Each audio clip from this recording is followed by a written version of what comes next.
A D20 that is designed to be an oracle for solo play and other stuff. This has so much potential. So, let's break it down.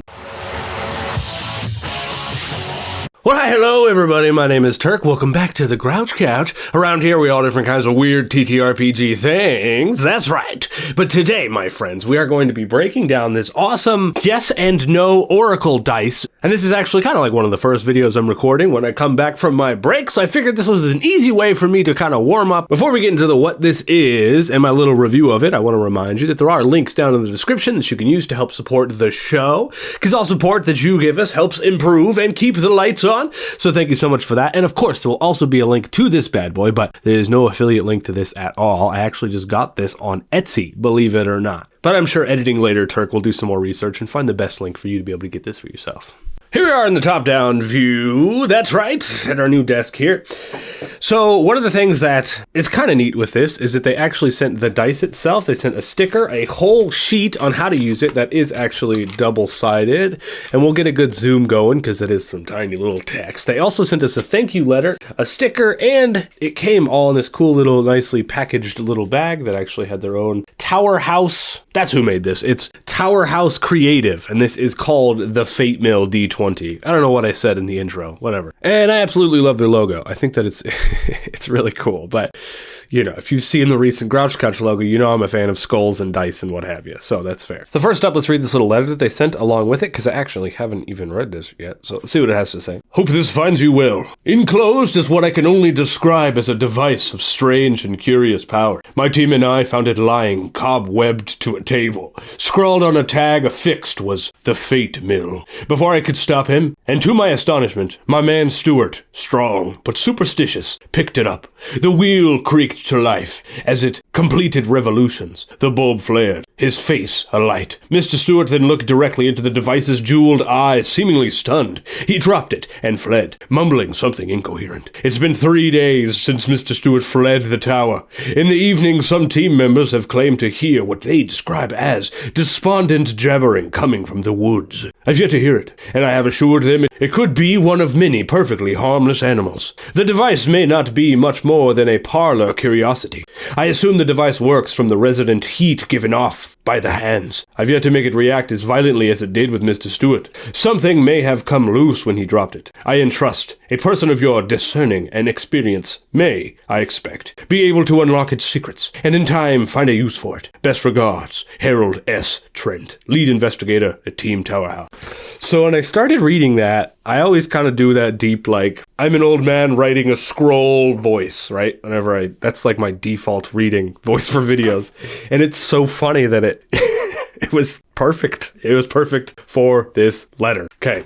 Tower House, if you want to use my voice for anything, please let me know. Although I am actually kind of under the weather right now, so I could do better next time, I promise. Just so you know.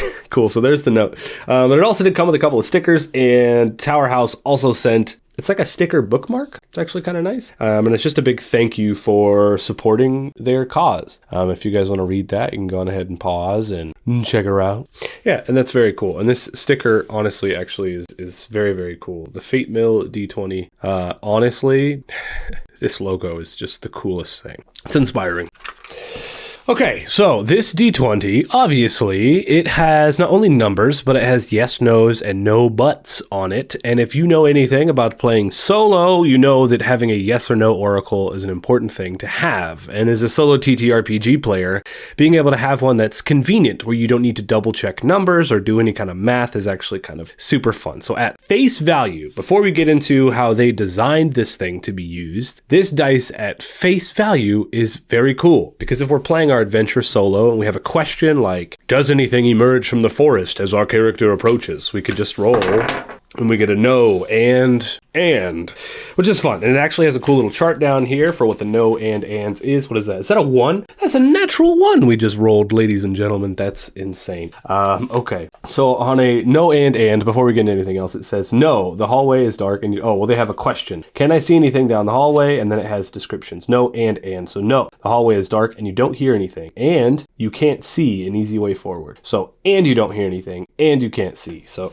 in this situation, our character no, nothing emerges from the forest, and you can't hear anything coming from the forest either, and not even the trees are moving in the forest. So there's like a complete, utter stillness going on in the forest, so it's like adding on. Anyway, at face value, this thing is super cool.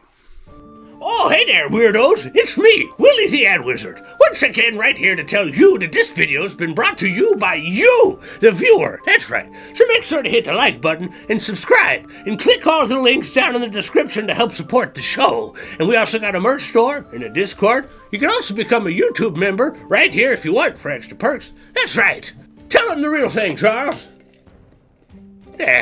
It never makes any sense. Anyways, I'll see you next time. Willie's the Ad Wizard, out.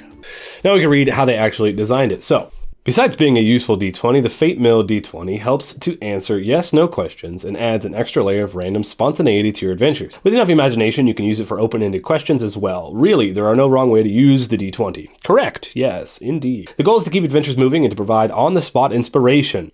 You'll have to decide how often you want to use the die. A sandbox adventure might use it more, while pre-made ones might use it less. When used enough, the D20 may put your adventure on a bizarre path or reveal unexpected secrets. Roll! Your adventure awaits. The Fate Mill D20 is marked from 1 to 20, and 1 is no and 20 is yes and. The meanings rely on interpretation, house rules, and the question you ask. A good place to start is to take 1 as the worst result and 20 as the best. The and adds to the yes, no, or maybe, and the but presents an alternate path. It's important to note that no isn't always bad and yes isn't always good. For example, does the bandit have a knife? Below is an example. That's a good example. Does the bandit have a knife? Because then yes would be bad in that situation. Is an example of how you might resolve depending on the result. And then they have the whole chart. We went through it a little bit a minute ago, so we don't really need to go through the whole thing again, right? But there's cooler stuff on the back as well. So there is a likelihood adjustment, which is optional. So a lot of times when you're playing a solo TTRPG, you might roll a D100, like for Mythic, one of my favorite ones. You might roll a D100 and say, I'm going to call the odds likely, which is going to push it to make it easier to be able to roll yes on that result, right? So if they have a cool little chart here that ranges from -6 to +6, which is near impossible to almost a sure thing. If you know the general likelihood, you can, I'm reading from here, by the way, you can adjust the Fate Mill roll directly without rolling on the chart. If you prefer to leave it up to chance, roll on the likelihood chart for added fun. The player asking the question can roll the likelihood die. Remember to consider any other relevant modifiers at this point. Uno, maybe that necromancer's treasure chest actually contains a ray gun, however likely. It's kind of fun. So it's kind of fun that they include this chart. So this chart itself is actually a chart you can roll on when you don't even want to come up with the likelihood yourself. Like you don't know what the likelihood is. So we could actually just roll our D20. Like, what is the likelihood of this? We got an 8. So we can see here that 8 is a 0. Wow, that's a great example. So then we'd roll again and we would add our 0. Let's just, for the sake of it, say we got a +1 on that, or a +2 on that, just for the sake of it. So we'd get a 6. We could actually move it over to 8, and then instead we got a no but. Kind of fun.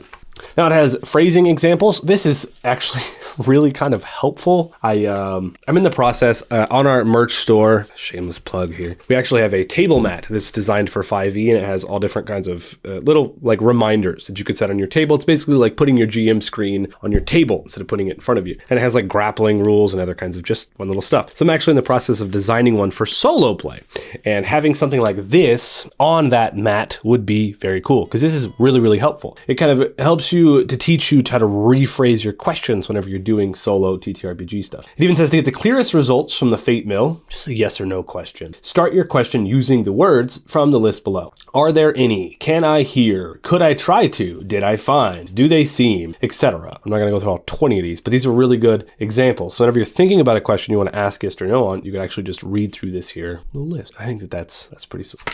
Hopefully I did this little thing justice. And what I will say is I really think that this, I'm probably going to be using this a lot more than I think I'm going to be using this, right? Because at any time during my games, instead of having to worry, especially if I don't have a good oracle on hand, I can just say, well, you know what? I'm just going to use this instead. And I can just roll it. And then I'm good to go. I just got a 17. Yes, and, which is my favorite roll. So, my friends, big shout out to Tower House Creative. I'm kind of bummed that I messed up. I thought their name was Fate Mill, because that's also a really good name. A big shout out to Tower House Creative for creating the Fate Mill dice. So will be links down in the description. But what I want to know is, what are your thoughts on this? Do you have any questions about this dice? Because if you leave your questions down in the comments below, I'll make sure to answer them. And if you have any thoughts that you might think someone else might find useful, also make sure to leave them down there. And if you want to find more information about this, look in the comments, because our fellow friends will post about it. It's very neat. Remember to use links in descriptions, my friends. Let's do a final roll here. And thank you once again so much for joining me right here on the Grouch Couch. That's right, mans.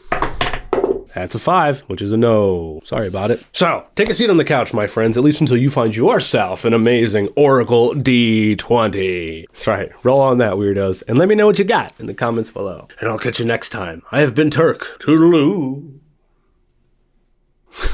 Is that what I'm going to do now? I might do that now. Welcome to Season 2 of Solo Turk. Jeez.